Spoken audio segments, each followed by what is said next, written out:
Dhuwur derajate dhuwur Semar karo Prabu Kresna. Bagong, aja wani karo kok Prabu Ndorowati. Sampeyan menengi ora? Wah, kowe malah nantang karaku. Niki luapan emosi. Ati kula, ampun melu-melu to. Niki perkara kula karo perkarane Prabu Kresna. Wong jaba ora iso melu-melu. Awas wae omong. Kethoki kukumu. Wah, aja.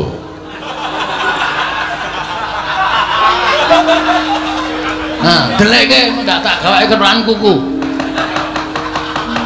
Werkudara kok wedi nek dikethoki kukune. Ora iso nggo nyubles. Penyakit to. Kula diutus bapakne merga kepengin penjangane bapak keturutan. Ha totane ye. Totan apa piye?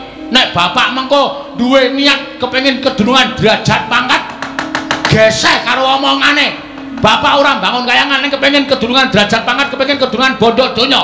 Sampeyan rasa ngajar bapak, bapak tak tempilingi dhewe nek sipate kaya. Niku tenan ora gara.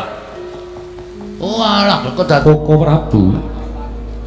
Dereng ngantos paripurna anggen kula nampi seda pangandika paduka menika mboten pangling kados dene sowanipun Bagong. Atmajanipun iki Lurah Semar Badranaya. Jagat wasaning Bathara Wayang karo jagat. Mbok menawi Bagong sowan menika pancen dipun utus dening tiyang sepuhipun, Yayi. Tumuntun ngatimbal menawa wigatosipun Bagong dene sowan wonten Garing Amarta. Koko Prabu kasekecakna ingkang prayogi wonten ing nadaning Datulaya kawonokon Yayi sampun boten kirang sekeca. Ana kawan Bagong padha kanirarja sapraptanira Panakawan Bagong.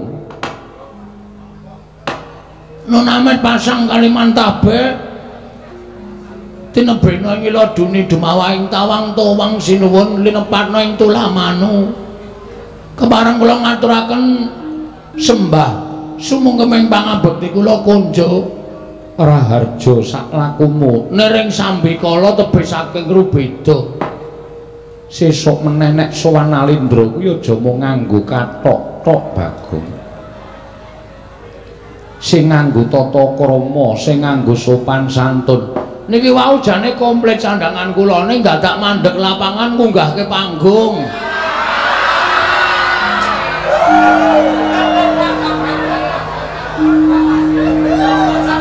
Mengkono Bagong. Nggih wonten acara merti dusun. Kok ora wiwit-wiwit kula mampir ndelok niku lho kok geburi kelir kok geger. Jebul nek mboten wonten kula wis ora rampung. Iya Bagong. Nggih. Ngono to Bagong. Kasinggihan mongko gremes kula terus lambi kula uculi kula pepet teng mriku. Lah kok ora tok gawa pengko nek ilang. Lah sampean ngijoli. Lho. Mengarep gorek sing anyar mekaten sinuwun. Prayoga nunggonmu lungguh. Sampun mboten kirang sekeca. Panakawan Bagong padha rarja sapraptamu. Sinuwun Darawati. Iya Bagong. Oh nggih, pangestunipun sinuwun Kresna wilujeng lampah kula bekti kula kunjung nggih sinuwun. Iya ya Bagong. Pangestuku tampan ana Panakawan. Kula pun dinggo jimat paribeh gayanana ing kasantosaning ira. Iya. Ora sang nganggo ira. Oh nggih, nggih kebablasen kok. Dadosaken kasantosaning lair batos. Iya Bagong prayogakno ya Panakawan. Ngene nggih, sampun mboten kirang sekejul. Panakawan Bagong padha rarja sapraptamu. Ndara Werkudara. Iya. Wilujeng den bekti kula kunjuk. Iya, prayogakno. Ngene nggih. Yen dudu kowe tak kira ora bakal entuk munggah ana ing Datulaya. Ing atase Panakawaning Pandhawa munggah menganggo kathok. Nek gandeng kowe Panakawan Pandhawa mesti dipenehi parilah karo para nayaka Punggawa sing jaga ana ing sakjabaning rangkah. Nggih nggih, ada wedi kalih kula niku abdi kinasih. Iya, prayogakno. Nggih. Bagong Raharja sapraptamu. Ndara Janaka. Iya Bagong. Wilujeng bekti kula kunjung nggih, Den. Iya ya tak tampa Panakawan. Bagong padha raja sapratamu, Bagong padha raja sapratamu. Wilujeng Ndara Kembar, bekti kula kunjuk. Iya Bagong pangestuku tampan ana. Iya Bagong pangestuku tampan ana. Nun nggih sanget anggen kawula pundi? Yem kowe ora mbagake apa yem? Tobat iki ora Bagong kuwi lujeng. Wah pangestumu apik. Wah jan saya lemu wae. Inggih. Terus pundi kabaripun? Apik. Sehat aku ya wis ora kekurangan apa-apa ya mung kurang-kurang ndang pangan. Inggih. Adimu ora mbageke aku. Mas Bagong katuran wilujeng rawuhipun. Pangestumu. Selamat aku dicilekke awake ndak kena lara jantung kok. Inggih. Wong anggere lemu-lemu gajihe engko nutup peredaran darah. Jantungmu ngrekoso kowe. Saiki mongko ana virus, ku nek wong lemu-lemu nek kena virus corona. Inggih. Wis rombongan corona lho. Derek lho kok rombongan corona. Coronae komando rondo anyaran. Mboten kula tetep setya bekti kaliyan semah kula. Bagus, panen yo ngono kuwi. Sing jeneng wanita yo jarwa dasake wani ditata. Ha ta? Nggih. Kudu wani ditata karo piyai kakung merga wong lanang iki nek do ngarani Gusti Allah katon ngono wae. Tangan tengene sing gawe urip. Mula wong wedok nek nganti wani karo wong lanang dosane tumpuk undung. Ora ana pangapura. Inggih. Ngono? Nggih, istakaken dawuh. Aja sok wani, diblanja pira-pira manut. Inggih. Aja sok protes. Nggih. Wani karo wong lanang diazab. Ana kawan Bagong, Wonten dawuh sinuwun. ana wigati apa dene sira sowan mangka tanpa tinimbalan? Apa saka awakmu dhewe, apa saka diutus dening bapakmu Semar? Sepisan kepareng kula ngaturaken tebah Siti Sekel salawuhe. Kowe iki nek ora iso basa iki rasa sok basa. Tebah Siti Sekul binung teling ron klapa. Maksud kula ngoten niku. Tebah Siti Sekul binung teling ron klapa. Apuren to. Hambok bilih wonten lepat kula anggen kula munjaken sampun sinuwun Prabu Darma Kusuma. Ora dadi ngopo Panakawan. Matur sembah nuwun. Ingkang sepisan kula menika ngaturaken sembah sungkem gandeng sampun dipun tampi. Angka kalih kula ugi dititipi Bapak Semar ngaturaken sembah sungkem kalih Ndara Puntadewa. Iya Bagong tak tampa. Angka 3 kula dititipi sembah sungkem kalih Nala Gareng Kang Mas kula. Iya tak tampa Bagong. Angka sekawan kula dititipi sungkem kalih Kakang kula Petro. Katur sinuwun Prabu Puntadewa. Iya Bagong tak tampa. Angka salajengipun kula dititipi sembah sungkem bojo kula. Iya Bagong. Nah, sak teruse sungkemipun garwanipun Mas Gareng ugi kula aturi nampi. Iya Bagong tak tampa. Garwani kula pancen diutus Bapak Semar. Dene angka 2 kula duwe sedya pribadi kali sinuwun Prabu Puntadewa. Ning sing ajeng kula aturke niku sing wigati riyin nggih menika kula dipun utus Bapak Semar. Diwangsuli karo Bapak Ming Mendel mawon. Terus kula sowan. Jane ana ngapa to, Pak? Nek Gareng ngopo Bagong? Klebon kewan cilik-cilik niki lho. Mula cangkeme aja ombo-ombo. Ha ukurane wis semene kok ngono. Ha. Kula matur karo Bapak, jane Bapak iki nek ngopo to? Bapak iki sebabe ngopo kok meneng wae. Ngene ya Pak tak kandhani. Nek Bapak mbiyen ki gula ngentah anak. Aku isih cilik, Gareng isih cilik, Petro isih cilik iki dadi tanggungane wong tuwa. Ning nek bocah-bocah wis do mentas kaya ngene iki kudu bocah sing duwe tanggungan nanggung uripe wong tuwa. Mongko kala-kala bocah saniki ora duwe perasaan kaya ngoten niku. Malah kadang kala kon ngrumat wong tuane wae, kono rumaten, aku sibuk. Aku ora sempat. Mongko wong tuane wis ora iso mlaku lempah nang ndi dadak digendong. Akeh bocah sing ra gelem ngrumat wong tuane kaya ngoten niki akeh. Lah kula aja nganti dilokke kaya ngoten niku arep bapak kula niki wis tuwek. Nek duwe kekarepan ya kudu kula minangkani. Iso ngluluske gegayane bapak. Gek wis Pak, gek ngendika. Bapak ki wis tuwa, nek duwe penginan apa-apa sing tok jaluk iki anak-anak. Nek bapak ora gelem bloko karo Gareng karo Petrus, saiki bloko karo anakmu Ragil. Bapak pengen apa? Bapak kepengin gayaan apa? Saiso-iso anak mituruti karepane bapak, nyeneng-nyenengke karo bapak. Ya wis. Sekawit bapak mendel mawon. Sareng kula cedhaki, kula suruh meni, kowe semaur ora apa, mak tempiling. Lah jenengane karo wong tuwa kurang ajar. Mana mboten ngoten Semar niku ngeyel. Terus Semar ngematke kula.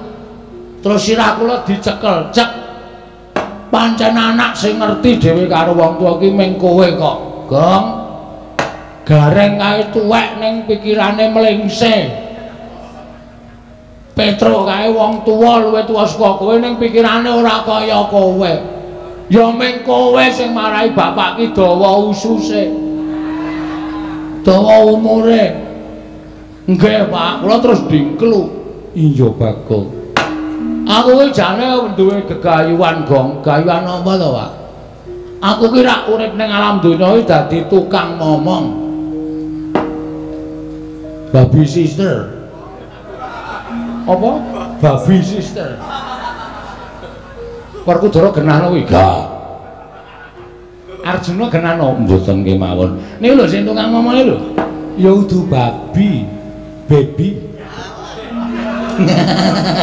Kresna kok muni baby ngene. Ya lagu. Do tak pancing do kewetu. Bapakne tukang ngomong. Bapak niku nek gelem dadi dewa teng ayangane wis mukti ngawibawa Nyakrawati mbau denda. Ning bapak mboten kepengin dadi dewa. Uripe pancen dienggo ngomong para satriya-satriya sing ateten ati suci, pepayung budi rahayu. Kados ta para Pandhawa.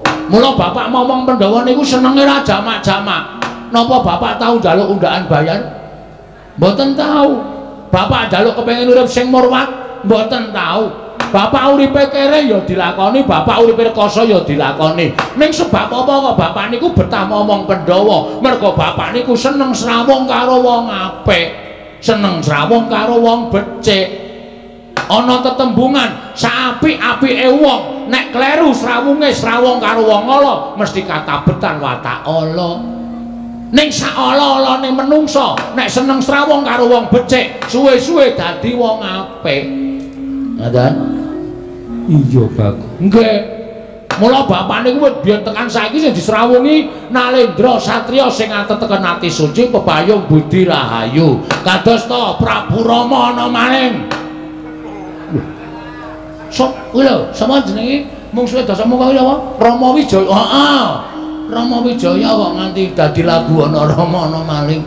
Rama Wijaya lan sak turu-turunipun kula niki ya ngerti karo bapak. Lah, sing suwe dhewe niku momong Pandhawa. Wiwit Pandhawa kuncung nganti gelung. Wiwit Pandhawa cilik nganti gedhe, wiwit Pandhawa jabang nganti celaprang. Bapak ngomong karo Pandhawa. Mergane apa? Bapak niku seneng nek cedhak karo wong apik. Iya, Bagong. Bapak niku ya mikirke negara Ngamarta. Terus bapak ngendika ngenten iki, Ngamarta iki mbiyen negara sing apik lho. Sing becik lho. Negara Ngamarta iki negara sing gemah ripala jinawi. Negara Ngamarta iki dumadi saking pirang-pirang pulau wae iso nyawiji dadi siji. Ora ana rasa regejegan, ora ana rasa padha padudon kabeh ayom ayem tentrem. Ning kok saiki Ngamarta kok beda karo mbiyen ya, Gong. Bapak ngendika ngoten niku. Ngamarta saiki ngendi-endi padha regejegan ming perkara sithik kowe padha antem-anteman padha gelut. Pun. Lah iki nek aku ora temandang karya Ngamarta iki engko remuk, nek Ngamarta remuk aku sing diseneni para dewa. Mula aku janjane sesasi ora kepengin ngomong ki, aku mung mikir kepengin bangun kayangan. Bapakmu nggih yen ngono bapakmu bakal bali dadi Jawata. Mboten. Bangun kayangan niku mboten bangun papan sing magrong-magrong dumati saka Jamrut Air Mutiara gergene Jamrut Mutiara Hergene. Ning bangun kayangan niku bangun jiwane para kawula sak negara Ngamarta supaya uripe kados dene wonten kayangan. Kayangan iku tebih saking regejegan adoh saka memungsuhan, anane ming nikmat mupangat adoh saka suker sakit, gemah ripah ayem tentrem, manunggal tetunggalan tunggal cipta rasa karsa lan karyane. Ngono Bagong. Nggih. Lah terus kok bapak meneng wae mergo syarate angel e. Syarate napa, Pak? Syarate iki aku kudu ngedhep pusaka. Pusaka Ngamarta 3 cacahe. Apa wae Bagong? 1 tumbak. Wah, apa ya lali aku. Tumbak baru kelindeng. Aku iki gobloke nang kene lho. Jane aku wong sregep ning ora kelingan lho. Ora iso nyimpen tembung tumbak kara welang. Nah, tumbak tempe kara. Kara welang, kara welang. Tumbak kara welang. Payung mota. Tunggul naga kalih sijine Pustaka Jamret Putri. Ya ora nata. Wah, diagelan cemongan ning kraton. Orang ora apal jamus kok Jamrut. Heeh. Jamus Kalimasada. Mula sowan-sowan sanipun Prabu Untaduma menika ing sepisan inggih menika nyuwun ngampil pusaka 3, tumbak kara welang, payung tunggul naga, pustaka jamus miyang jimat Kalimasada. Niku ajeng kula boyong teng Karang Kadempel dadi syarat srana bapak anggenipun bangun kayangan. Iya Bagong, banjur kowe mau matur wigatine apa? Dene kowe duwe niat pribadi kelawan aku. Nah niku cekaos mawon kula nyuwun kawelasan. Tegesipun kula nyuwun dana prabeya ngoten mawon mboten sadi ubeng-ubengke. Ya wis mengko gampang Bagong. Nggih. Werkudara. Nggih. Piye Dimas? Aturing Kyai Semar lumantar Bagong iki mau miturut kowe piye? Yen miturut aku gegayuhane Semar mau apik, gayane Semar mau luhur. Mulane pancen bareng kakangku ikhlas lan aku ya nyarujuki. Pusaka 3 negara Ngamarta, payung tunggul naga, tumbak kara welang, pustaka jamus jimat Kalimasada. Paringna marang Semar lumantar Bagong. Diwen Semar bangun negara Ngamarta embane urip ana ing kayangan. Luhur temen gegayuhane Semar Badranaya. Menawi ingkang rai semanten ugi Koko Prabu mboten nampa kula arep-arep pisan nanging menapa dados ngendikanipun Kakang Mas Yodipati kula mathuk miwan sarujuk Koko Prabu semanten ugi kula Prabu menawi dados gegayanipun Kakang Semar menika sae monggo paduka pareng maringaken pusaka 3 menika kala wau. Nggih monggo Koko Prabu paduka pareng maringaken pusaka 3 menika kala wau Koko Prabu. Bagong wonten dawuh kabeh para Pandhawa wis sarujuk Panakawan. Wah, jan lega ati kula. Semar nek ngenten iki terus waras. Nek ngoten mboten sangentosi mangke bibaring pasewakan kepareng dinten iki kula nyuwun supados pusaka 3 menika kula aturi maringaken sakmangke mugia badhe kula boyong wonten Karang Kadempel dados syarat srana wewangunanipun bapak anggenipun bangun kayangan sinuwun. Yayi wonten dawuh mangke riyin kula badhe rembakan kaliyan Bagong.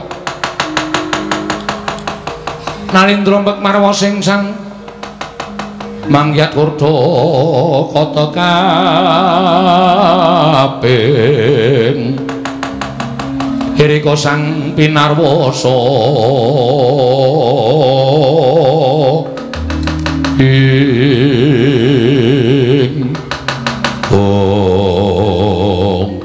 Yai, Koko Prabu wonten timbalan. Mesinipun menawi badhe paduka tindakaken menika kala wau kedadipun petang kanthi nalaring teng ganep. Dipun gelar tuwin dipun gulung sampun ngantos tuna ing tembe wingkingipun. Menapa to sababipun kula matur ing kados mekaten? Amargi setunggal namung derajatipun Semar kemawon kula nuwun sewu kula mboten badhe ngiyas kaliyan Kakang Semar. Kula mboten badhe ngembe kan Kakang Semar babar pisan mboten namung Kakang Semar menika mestinipun ngila dhateng kawontenanipun. Namung derajate ngaceplik wong loro saudon telu saurupan wujudipun Semar kok badhe nyuwun ngambil pusaka negari Ngamarta 3 cacahipun. Tumbak Karawelang payung tunggul naga pustaka jamus nyang jimat lima soto. Kula nuwun pamunten. Nadyan sedaya sampun sami prisa bilih Semar menika dewa Ngejawantah. Menika panitisanipun Sang Hyang Bathara Ismaya. Nanging Semar menika kedunungan kulit daging mongko gesangipun sak tataning jalma wantah. Sing jeneng menungsa menika dunungan ina lali salah apes lawan mati. Kuwatose manat kula menawi anggenipun Kakang Semar mbetahaken pusaka 3 cacahipun menika kala wau. Sengadi kinarya pawadan badhe ambangun kayangan nanging gadhahi ancas gegayuhan sanes. Kadosta upami Semar menika mangke sasampun kedunungan pusaka 3 menika kala wau tumunten kepengin mukti ngawibawa Nyakrawati Mbau Dendha. Semar kepengin urip mulya kebak derajat lan pangkat. Sinten ngertos jer Semar menika namung menungsa lumrah. Mila kedadipun taliting langkung merpati dipun petang sampun ngantos buntung tembe wingkingipun. Amargi kedung jero iso dijajaki ning atine menungsa sapa sing ngerti lho Yayi.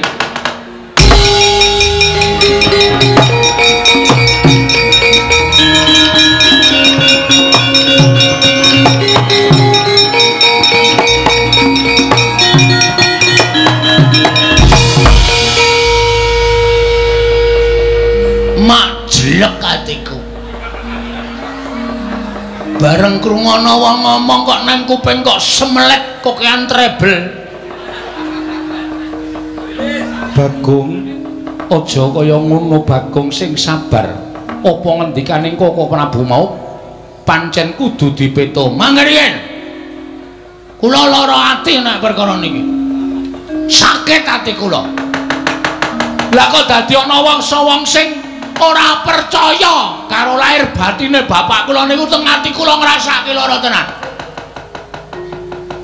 Nek Semar niku gelem dadi wong duwe derajat, nek Semar niku gelem dadi wong duwe pangkat, ora sah kampanye wae do nyoblos Semar kabeh tak. Nek Semar niku mau wong kedunungan derajat pangkat niku tumrape Semar mung sampiran.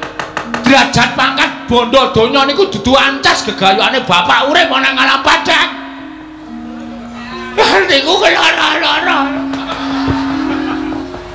Bagong sing sabar. Menang. Wah. Sorry. Wong emosi iki mbah karangan. Ana sing emosi ngene iki mbah. Karo sapa-sapa kaya ora wedi. Nuwun sewu sinuwun, sampean ngendika pripun? Lho.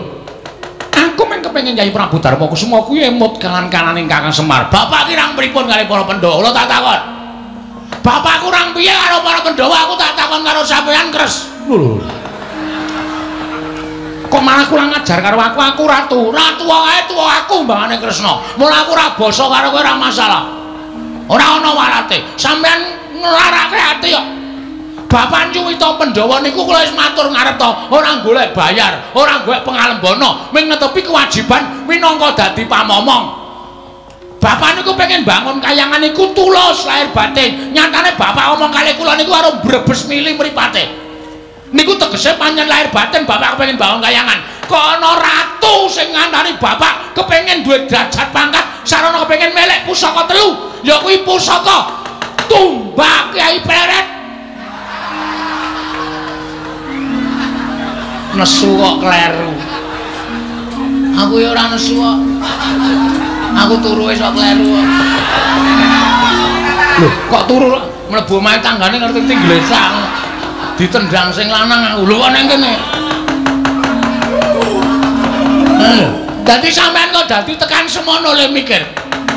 Bapak niku nek gelem dadi dewa, sampean mung titi sing Bathara Wisnu. Wisnu niku anake Bathara Guru. Ha ngerti aku.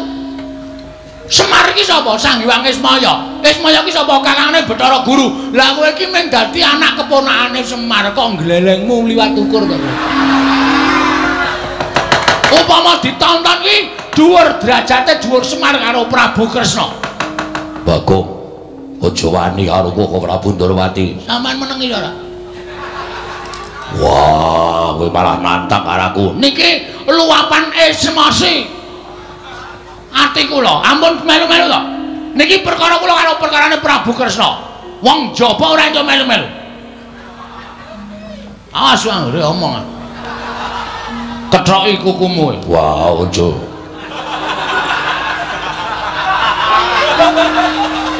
Nah, deleke ndak tak gawake kethokan kuku. Werkudara kok wedi nek dikethoki kukune. Ora iso nggo nyubles. Penyakit. Kula diutus bapakne merga kepengin penjangane bapak keturutan. Ha tatane ye. Tatan apa piye?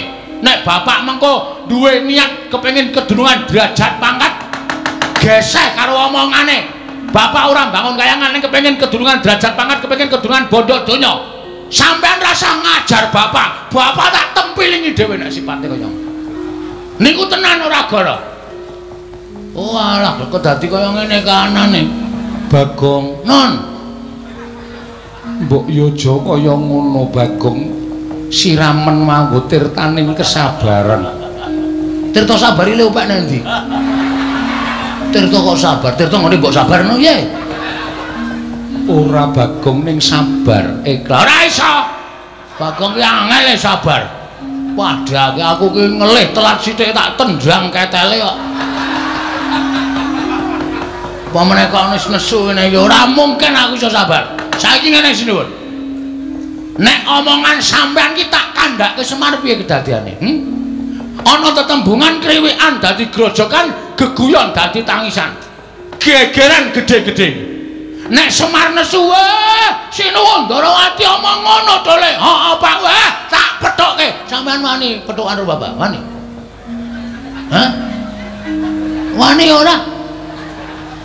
Hei, halo.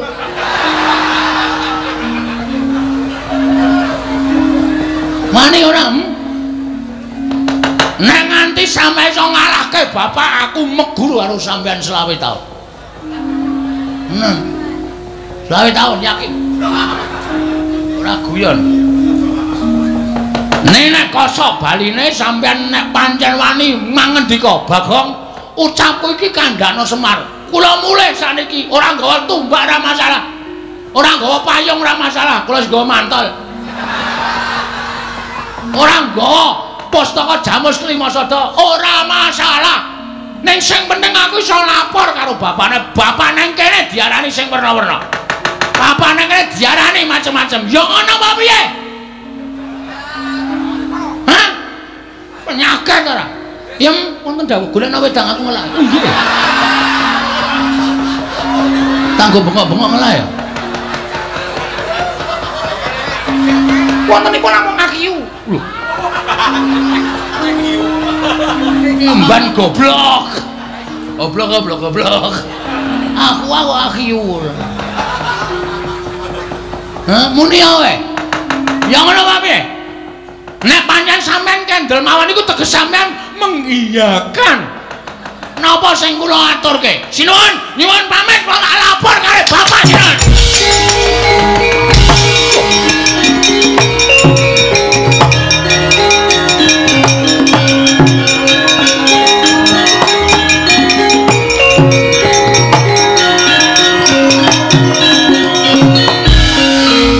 Jagat Dewa Bathara jagat pangestu ngara. Waduh Yayi. Menika mangke menawi ngantos Bagong menika wadul kaliyan Kakang Semar Badranaya. Tan purka menika mangke badhe mboten sae kedadosanipun Koko Prabu. Kula suwun kanthi sanget Koko Prabu kedah semeleh ing batos sampun ngantos nuruti dhateng kamurkanipun Bagong Arjuna wonten dawuh melu aku ayo Bagong kae dioyak sembrono.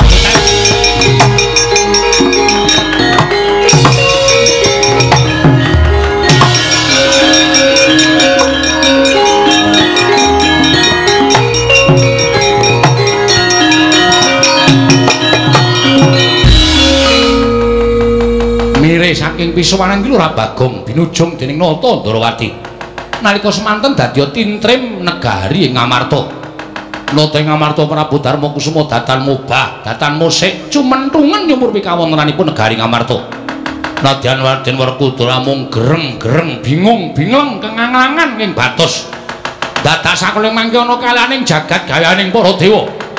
pusaka kateluning tumbak Krawelang payung tunggul naga pustaka jamus miang jimat lima sada oncat saking magedhongan pusaka nututi lampahing Kilurah Bagong.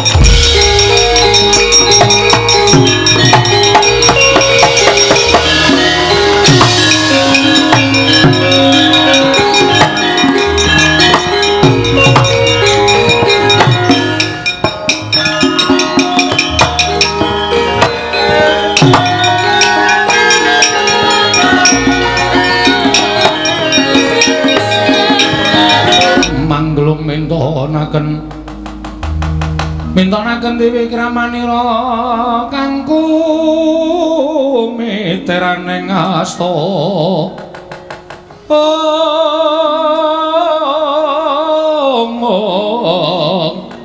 kang kumiteraning asta aneng asta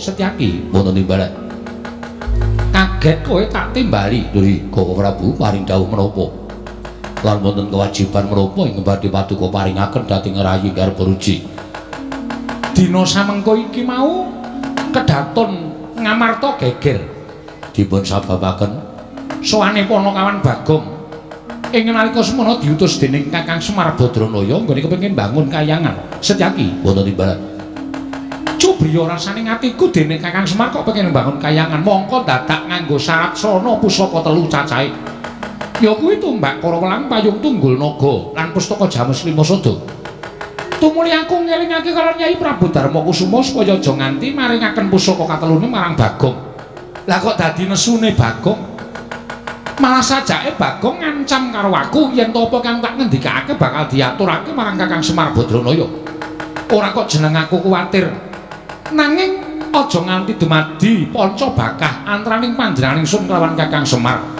Ingkang sisip sembire tan murka bakal kriwikan dadi grojogan keparo paduka. Bagong ngoyaken supaya aja nganti wadul kelawan Kakang Semar. Nanging yen Bagong tetep bakal wadul marang Kakang Nayantaka, Setyaki kowe tak paringi Purbawasesa. Bri ngestaken dawuh. Pangkatipun ing rayi benjang menapa ora ketang sambo Balacara lintang mangkata dina iki gage mangkata Setyaki mundhak selak adoh playune Bagong. Bri ngestaken dawuh Prabu.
Swiyong ambrengeng kati karunaning kaswase dosang kondo astrat mojo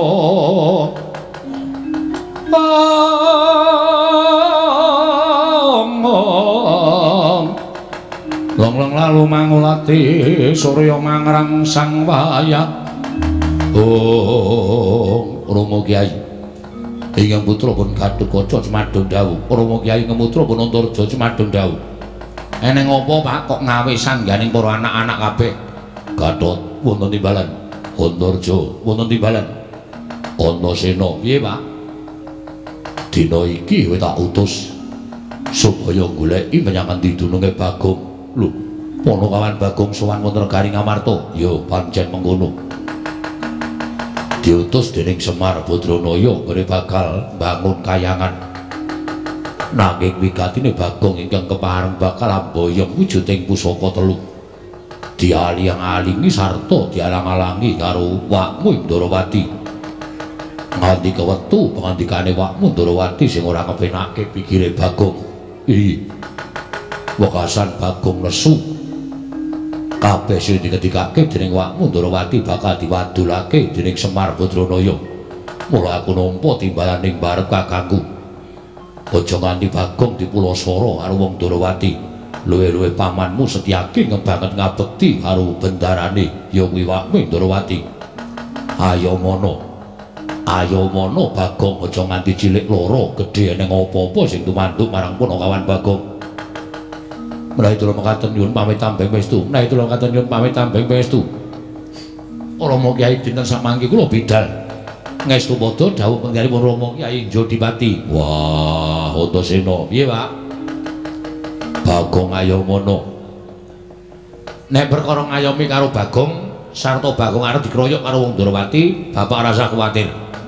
Ora usah kongkon anak-anakmu telu cacahe, ning cukup Antasena sing saguh biyantu karo Bagong. Wah, ngono ya. Terus Bapak saiki arep tindak menyang endi? Wakmu ngamarta nganti lawan aku budal ning Karang Kadempel. Wis, Bapak budal ning Karang Kadempel. Kakang Harukaca budal ning Karang Kadempel, Kakang Turjo budal ning Karang Kadempel. Bagong aku sing bakal menehi pengayoman. Yen nganti Bagong cilik loro gedhe ning apa-apa, kowe sing tak tempuke. Ora usah kuwatir. Bagong karo aku luwih kepenak, aku ngoko Bagong ya bakale ora duwe rasa jigo pekewuh karo aku. Mergo aku skrina srawung karo Bagong. Dapat serahke karo kowe. Bapak tindako nganti karo Siwa Puntadewa lan Kakang Harukaca Kakang Turjo budal ning Karang Kadempel mesake Kakang Semar. Wah, cap bagus Antasena ya. Aku tak mangkat Bagong openono. Tak openane Punakawan Bagong aja kuwatir, Pak.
Putra lamun kawekasan yen kowe sanggeni maya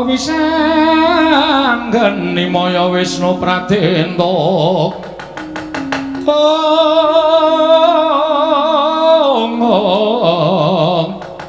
wis sanggeni maya Wisnu Pratenta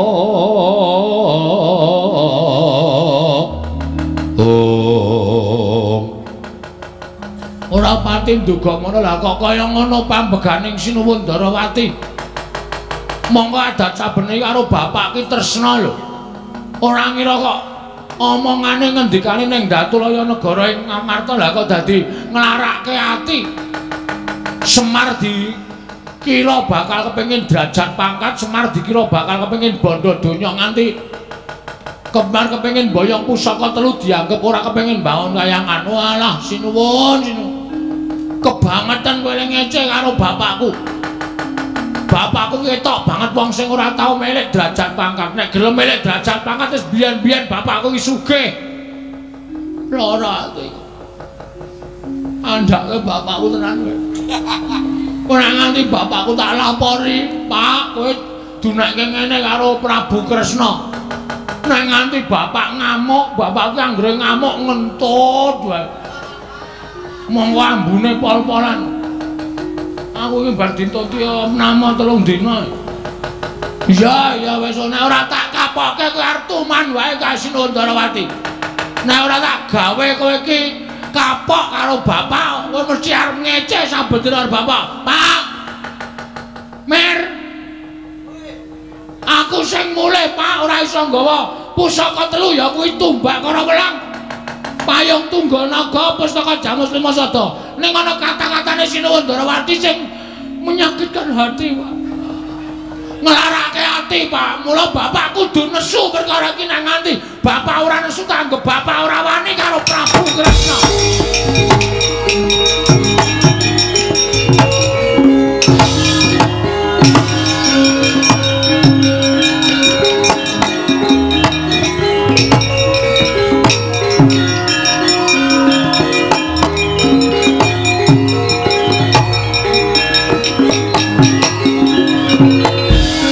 Setyaki tinunun kadanira irang temandang setyaniko garwanira ing Bagong. Mboten malih niki Ndara Setyaki. Iya. Enten apa, Gus? Kok ketingali kaya ora seneng karo Bagong? Pancen aku lagi ra seneng karo kowe. Kaya dipegat wae. Aja sembrono guneman karo aku ora sak kepenake dhewe. Nggih, kersane. Kowe tak takoni ngaku. Nggih. Kowe wani karo Sinuwun Darawati? Mboten. Mboten saestu. Minun sewu sing jeneng piyayi nek ngendika ya sing ditata ora waton ngendika. Dumeh panjenengane iki Nalendra terus suwiyah-wiyah karo wong isor, suwiyah-wiyah karo kawula, suwiyah-wiyah karo abdi, mengko ndak ora kajen. Buktine Sinuwun Kresna menika ngunekke bapak kula sing ora nganggo dasar kasunyatan lah nuwun sewu terus ora kajen merga kula waneni. Tegese kowe wani karo Sinuwun Darawati? Wani kula ora karo Sinuwun Darawati, ning wani karo pambegane sing ora bener, pambegane sing salah. Wong bapak niku duwe niat luhur, bapak niku duwe niat apik, kok dianggep niate bapak niku elek. Lah niku ora padha karo Sinuwun Darawati ku nuwun sewu, ratu wicaksana ning nuwun sewu, ora iso nggunakake kawicaksanane. Bagong. Nun. Aja watut bisa ngucap kowe gawe mangkel Setyaki, kowe gawe nesu Setyaki. Lho, masalahe kowe wani ngunekke karo Sinuwun Darawati. Aku adine lanang, aku Senopati Darawati. Sapa sing nyamah asmaning Sinuwun Prabu Darawati bakal mati saka tangane Bagong anu Setyaki. wale kowe. Ngedal ora kowe. Saka tanganing Setyaki. Nah, mula nek nesu niku ditata atine. Wong nesu niku omongane sok klera-kleru. Aku wis tau omong karo apa? Lah, wonten barang iku kleru. Kok sak kepenake dhewe ra. Kowe aja guyon. Aku nesu tenan. Wis ngerti nek sampean nesu tenan. Kowe gelem njaluk ngapura karo Sinuwun Darawati lan aja wadul karo bapakmu apa ora? Oh, ndak bisa. Ora iso. Nuwun sewu kula ora salah. Kula nek ora salah kok njaluk ngapura kula moh. Nek kula salah, aja kok karo piyayi, karo bayi wingi sore nek pancen kula salah, kula njaluk ngapura gelem. Nek kula niku ora salah kok njaluk ngapura. Oh, ndak bisa. Ya ngono kowe wani karo Setyaki? Ya ora. Atene kula modar. Kula ora wani karo sampeyan. Ya ora wani kowe manut karo Setyaki? Mboten nek kon manut. Njaluk ngapura karo Sinuwun Darawati? Ora. Tegese wani karo Setyaki? Ora wani. Ya aja gawe bingung. Angel to kowe mesti kan. Bingung kowe mesti. Lah omongane karo kowe bingung kok. Aku ora wani karo sampeyan. Nek kok njaluk ngapura aku moh. Tegese kowe ngeyel, kowe ngengkel. Pancen ket biyen Bagong iki didapuk dadi wong ngeyel. Nek ora dadi wong ngeyel dudu Bagong. Saiki ngene. Aku ngono. Ngene. Ya wis ngene piye? Ya kowe tak boyong. Nang ngene sapa? Sinuwun Darawati. Kon ngopo? Njaluk ngapura. Kowe lha iki piye ta iki? Paham ora kowe? Aku ora gelem. Ya ora gelem kowe tak ajar. Lho. Arep ngajar Bagong. Ya dasar pranyata. Kowe lah. Salahku napa? Kowe ora gelem nyuwun ngapura karo Sinuwun Darawati, wajibe tak ajar. Lah nek kowe arep ngajar karo aku, apa dianggep aku wani? Sekecake Setyaki aku tak melayu bae.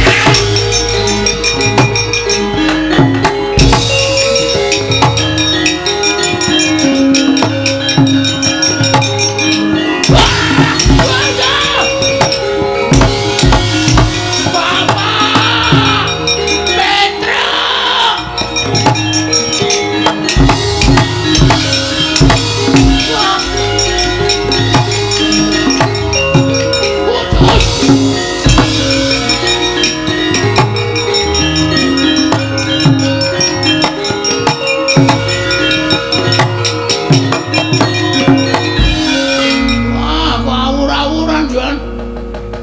mlayu banter banget kok meso kerantapan kaya ngene aku.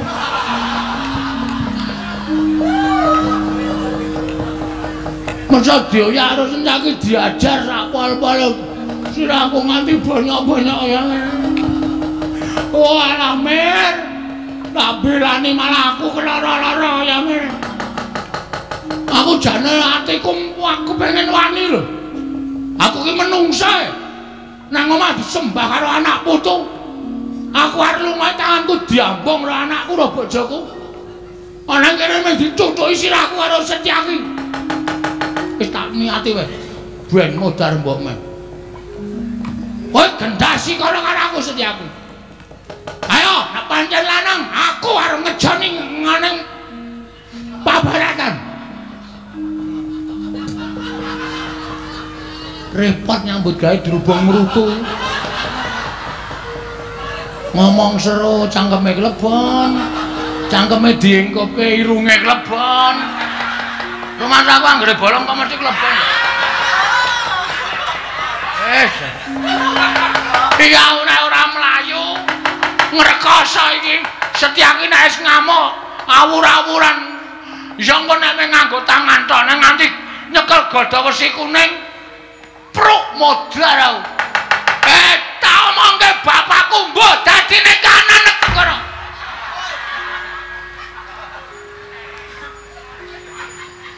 Meripat gedine semono kok ora weruh. Peteng dengkulmu. Wah, wis iki patiku nang kene iki. Rono ana Setyaki. Mrene cekel Satpol PP. Gong nan lungguh sing penak mengarep mati kok lungguh sing penak mbok wis ngene wae langsung tes ngono gak modar kula ngerti nek sampean mesti diutus Ndara Kresna kon nyekel kali kula mriko dicekel Ndara Setyaki ajeng mlayu sampean methuke mriki nggih to wae pancen apa-apa pancen ajeng dipateni kula mati ora apa-apa. Ning titip anakku plima. Mangopeni. Bojo kula aja lho. Ora kowe kok nangisi ngopo? Nangis wae wong arep mati kok. Gong. Nun. Aku arep wong enom kaya ngene iki nek aku akeh petunge. Petung piye maksude? Aku tekan kene iki ora dikongkon Siwa Ndarawati. Terus kongkon bapak. Padha wae. Antasena Bagong kepruan watu ndase ngoten lho. Sing ngomong ngono sapa? Lah wis jelas ngono wong aku wis gawe rame ning Ngamarta. Ora. Bapak arep wong kaya ngono kan bijaksana. Woi. Kata-kata apa itu? Kok bijaksana? Tegese wicaksana. Kok iso? Aku mau didhawuhi karo bapak. Malah ora meng aku Kakang Garukaca Kakang Antarja. Aku ditimbali karo bapak. Heeh. Lho kok hooh. Nggih. Bapak dawuh karo aku. Bagong kae wong bener. Ming Kresna wae awakmu Ndarawati sing sajahe lagi ketukulan watak angkara. Mula terus Subriya karo Semar. Buktine Semar kuwi bener ketitik Bagong mlayu mau pusaka Ngamarta ya uncak Gong. Lho. Nama ora sembrono lho. Wak tapuhi cangkemmu kowe karo Bandarakawa iso Dik. Lali aku. Nang ngendi kok ora sembrono? Tenan Gong, mula kuwi dadi tandha nek niate bapakmu kuwi lahir batin. Terus mula bapak Werkudara dawuh karo aku, nek Bagong kae dipulosana wong Ndarawati luwih-luwih makmu cilik Setyaki, Antasena, Bagong Ayamana. Yakin? Iya. Sumpah? Ayo nang kena guyu lho ya. Guyu ngapusi wae. Ayo. Aku ki ora guyu ngilangi selilit.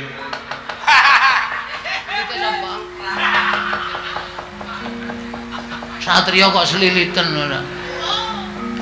Ora guyu to? Ora. Lahir batin. Makasih. Iya. Terus saiki tak ewangi ora usah wedi karo majelis Setyaki kono maju meneh. Nek kowe diantem ora usah wedi. Nek kowe lara tak tambani nek mati tak uripke. Terus maju meneh. Ki jane namane omongane ra kena digugu maling namane. Lho, kok piye to? Wong aku ki dituthuk pisan kowe moncrot sirahe kok kon maju meneh, atene modar. Nek mati tak uripke. Oh, iso wae. Iso. Nganggo apa? Iki banyu sumut. Ki tak peres metu banyune. Wah. Sepet dengkulmu mlocot kowe. Tak peres metu banyune tak tambahke ning kowe. Nek kowe lara tak oleske mesti tekaning pati. Nek tak olesi mesti urip. Wah iki teke sembrono iki. Kudune iki nek diolesi iki urip. Aja tekaning pati. Aku ora payu nek doleske kok malah mati iki.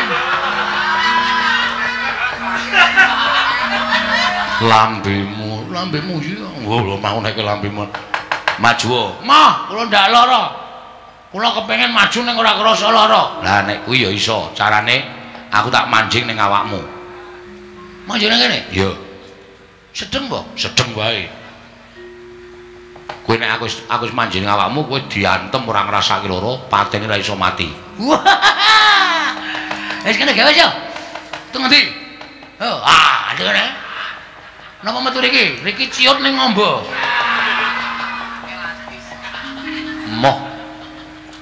Mau piye to? Asik lho. Iki senengane werna-werna. Kowe ngampet ambegan. Ngampet ambegan. Aku tak mlebu ning awakmu kanthi sarana cipta. Oh nggih. Saniki? Yo. Wis yo. Kowe ngene wis tak njingi, kowe arep ngopo-ngopo iso, kowe dadi wong digdaya, dadi wong ampuh. Kowe arep ambles bumi wae iso, Gong. Masa. Tenan aku ora ngapusi. Mbok. Wis yo toto-toto yo. Aku tak manjing awakmu. Nek aku manjing awakmu dadi wong digdaya. Trawat wae ora. Lan jeblok wetenge. Sekarang tak gawe ngrekoso. Wis yo.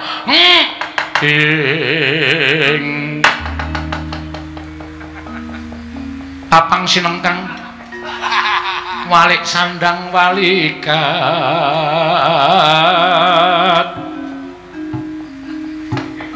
godhek kok simbar jojo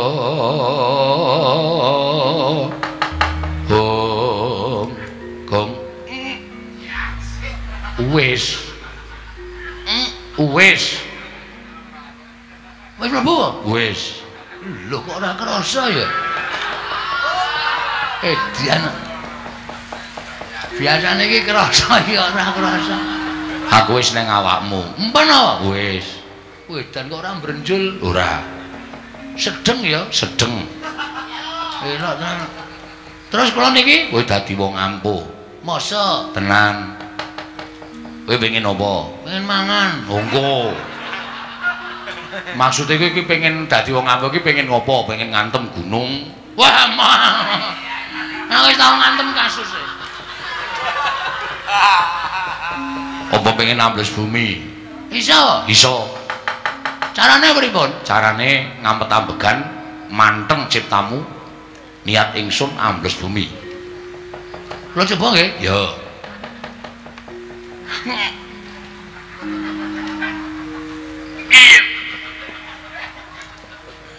Ngopo kok ora sida? Engko nek ora ambles aspale maduk ngono ya menyonyo tenan. Yakin, kowe yakin iso ambles bumi. Nek nganti ora iso kok nyalahno aku. Oh nggih. Niat ingsun terus bumi. Nggih. Iso to? Saged e. Peteng banget. Lah iya. Jero bumi iki ora ana listrik. Wah, mah grayah-grayah. Wah, apa iki? Kutelo. Gede tenan. Iki tak panenane ning aja nganti wite ambruk dadi. Sing duwe wit iki ngertine telone isih thukul bareng dijabut ning gagang tok. Wegah aku metu. Lah ngopo e? Nggo persiapan lebaran kok ndurul saiki ora moh, ora nyolongi. Aku moh. Ya wis ora. Nek ning njeron bumi mlaku biasa kena. Oh lah ya, wah jan kaya nabraki lemah kaya tembus. Kowe lah. Sapa wae? Kok guyang-guyu? Oh mayit to, asem kok. Kira nek cengengesan dul meringis. Oh, iki mesti sarean kene iki mesti. Oke tenan lho iki lho. Oh, iso rata do mujur ngulon kabeh. Lha iki ana sing mujur ngetan piye iki? Madhep ngetan malah lho. Oh, arep omong-omongan karo jejere. Jedul ah. Wah. Wah. Kolegan lemah aku. Ning jero bumi jan. Amo Suramarata, Jayamarata. Imbang yen padha-padha. Setyaki. Aja glereng kowe saiki. Wani karo Bagong tak tandur tak sirami cukul rambutan. Cebloke nang lemah dadi apa?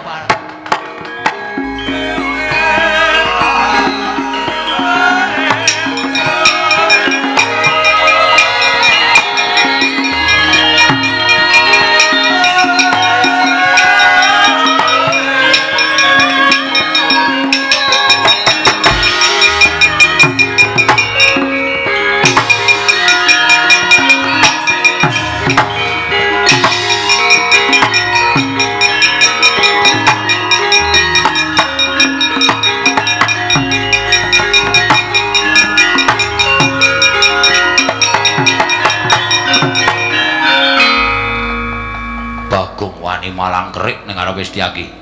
Mau aku kalah karo kowe. Saiki durung karuan. Lho. Wani nantang karo aku. Aja meng kowe Setyaki. Kresna kon maju mrene. Parap sumbarmu malah sajak kaya wani dilat besi abang. Kulino aku dilat besi. Padake, yen ora kowe wani tenan karo Setyaki. Apa sing tak wedene? Dibantangan pecah siramu. Kowe iso mecah sirahe Bagong meguru karo kowe 35 taun. Do tambahi 10. Tambahi 10 isih cerewet to, teman. Mati dening aku. Pangga tak ayunan. Apa wae nek tantangan-tantangannya piye? Mati dening aku. Terus isine muni piye? Pangga tak ayuni. Wah, tak kira nek tak ayunan. Basa ora ngerti. Iki merganing patimu. Tanda dari sekaran sinom barijoto. Sekaran jinggo. Sekaran jinggo. Aku kena tantangan ra tau iso. Tanggo gathel siramu. Apa? Tanggo gathel siramu. Tanggo gatheng. Mu gatheng tak kira nek gathel lho. Wong edan pecah. Ayo ngejak apa tak turuti.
Satria diceblokke jero banget.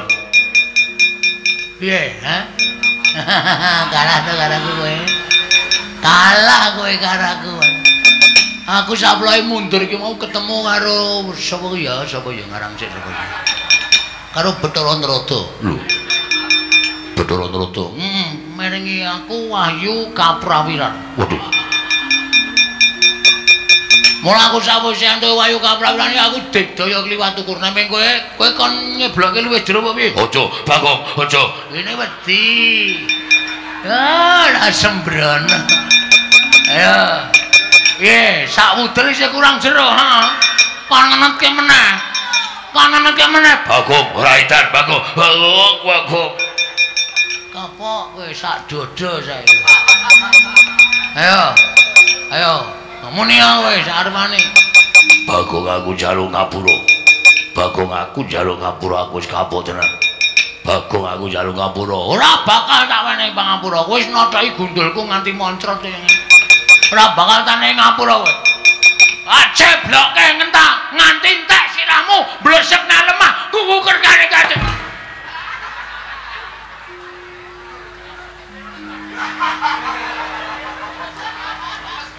Wah, nek metu ya omong. Metu ora omong-omong. Kene ra ya ora ngerti to. Wah, payah iki ora. Semene iki nek metu ki muni wis ngono. Ora kok ngono wae. Kene le arep ambles bumi mempeng gedaduk aspal sirahku ora. Lah kowe tak pikir-pikir saya suwi saya ngleleng, saya sombong, wegah aku. Ning jero panas. Weh, jero kita AC. Dengkulmu mlocot. Ana weteng kok dipasangi AC ora. Majelis Tyagi Anggirantosena ingkang ngrencangi dhateng Bagong. Heeh.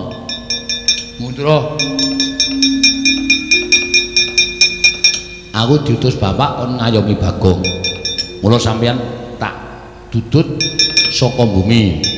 Ya, ini lenggah sing prayoga. Terus saiki aku arep nanting karo sampean. Arep teruske nyekel Bagong. Menawi kula terusaken mungsuhe ditutup sapa-sapa? Aku. Ayo jajal kok piye?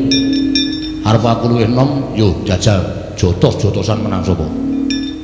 Mudyar we.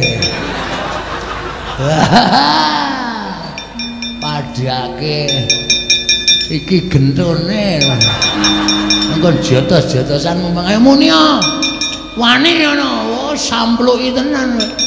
Nggih, kula namung ngestakaken dawuh. Bagong ora salah, Lek. Sampeyan dikongkon karo ratu Gustimu kena. Sampeyan ngabari karo Siwa Ndarawati kena. Ning nuwun sewu, dawuhing Siwa Ndarawati ku tok petung. Bener apa luput?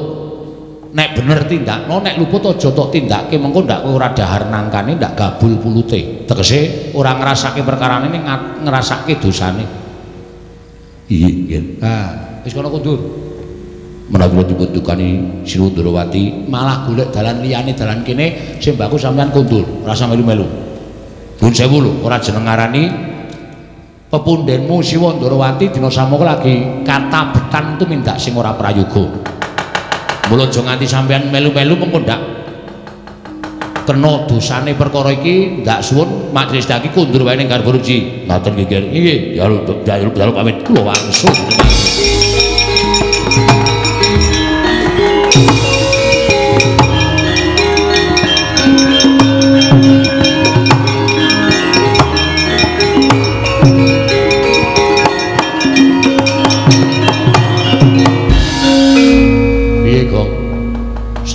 Pancen satriya sing dugal kewarisan ning iso ngrampungi saking masalah. Wis saiki kowe bali yo. Kula bali dunek-unekke bapak. Sebabe kula ora nggawa pusaka 3, payung tunggul naga, tumbak para welang, pustaka jamus miyang jimat 5 sada. Nek ora nggawa kuwi kula iso disepatani karo Bapak Semar. Bapak Semar niku karepe kula niku iso mboyong pusaka 3 niku, Agus.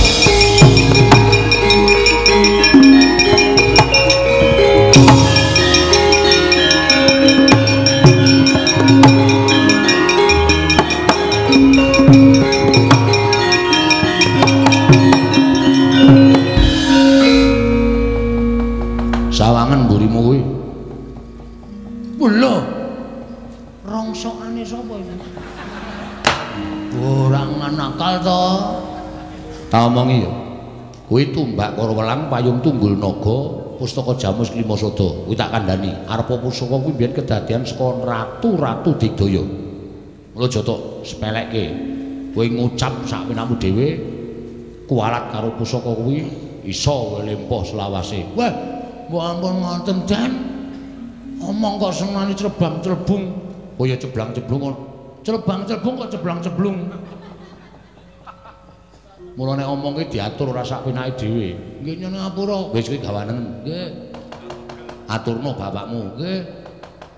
Monggo nek bapakmu takon pusaka telu kuwi diaturke, ora lega atine. Lah terus Pandhawa sak pirangan wis merono. Aja kuwatir. Mengko Pandhawa bakal komplit gong percaya ora ana tumindak ala ingkang tumama ning becik. Oh nggih, nyuwun pamit nggih, Den. Sing ati-ati aja kaya bocah cilik, Gong.